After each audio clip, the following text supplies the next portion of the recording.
Hi everyone, thank you for being on our channel. So in this episode, we will look at different type of equities that listed on Malaysia stock market. We will also look at the benefit and risks that present in each type of equities. So stay tuned, enjoy our video, and don't forget to click the subscribe button. Did you know that stocks are not the only thing listed on the stock market? Ever heard of ETFs, REITs, and structured warrants? If you haven't or have but wonder what they are, don't worry. In this episode, we will look at the different products listed on the stock market and understand what they are, the benefits, and risk related to it. There are various products that are listed on the stock exchange such as Bursa Malaysia. In this video, we will look at 3 products other than stocks: structured warrants, ETF, and REITs. Structured warrants are issued by companies that are listed on the stock exchange. There are 2 types of warrants: call and put warrants. Call warrants gives investors the right to buy the underlying shares at a specific price and time. On the other hand, put warrants gives investors the right to sell the underlying shares at a specified price and time. The first benefit of investing in structured warrants is the warrants are generally cheaper than the underlying stock. Warrants are also liquid, allowing investors to easily trade them on a stock exchange, as they will be designated market maker that will consistently provide bid and ask prices. As warrants are generally cheaper than the underlying stock, any small percentage of change in the warrant's price will present in large investment gain for the investors. However, investing in structured warrants is normally considered as highly risky for an investor. This is because warrants have limited lifespan due to its expiry date. A warrant may expire without an investor even realizing it, resulting in the warrants to become worthless. Also, because warrants are generally cheaper, any small percentage change in warrants price may also magnify the losses for an investor. Like other investment product on the stock market, any unfavorable events in the market may also lead to the fluctuations in the value of the warrant.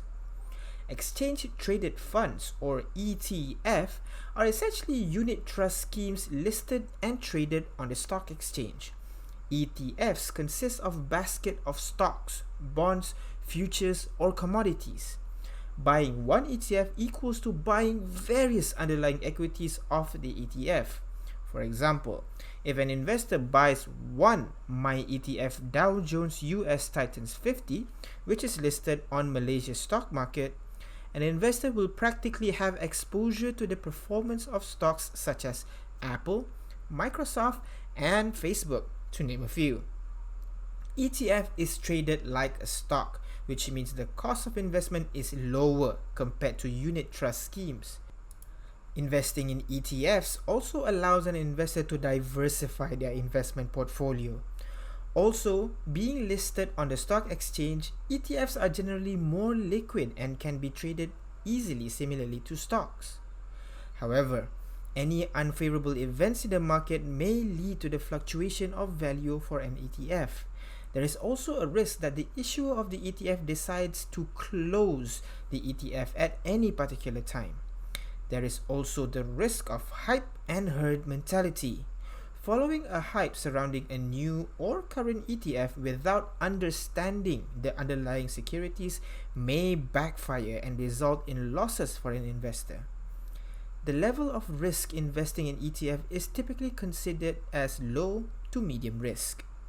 Instead of investing in physical property, real estate investment trusts, or REITs, allows an investor to invest by paying a fraction of their real estate price. REITs enables an investor to own and invest in a large-scale commercial estate such as KLCC and earn stable income streams through attractive dividend yields. REITs typically disburse a high percentage of its profits through dividends to its investors. Investors can also gain returns from value appreciation. Another benefit of REITs is that it typically has lower volatility compared to stocks. However, Any unfavorable events in the market may also lead to the fluctuation in the value of a REIT.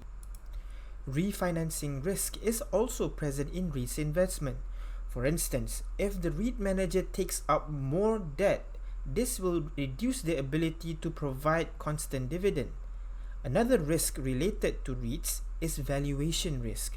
Should the value of the underlying property fall, the value of REIT may also reduce significantly.